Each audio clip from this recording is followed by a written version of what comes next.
Hello, tourists! Nalitod na po tayo ngayon sa Pahingahan Cave, kung saan namamahinga sila Emilio Aguinaldo dati para mag-meeting kung saan sila ulit pupunta ng mga kasamahan niya.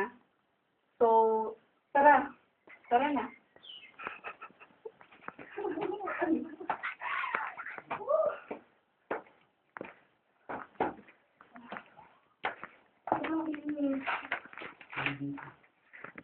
Malamig.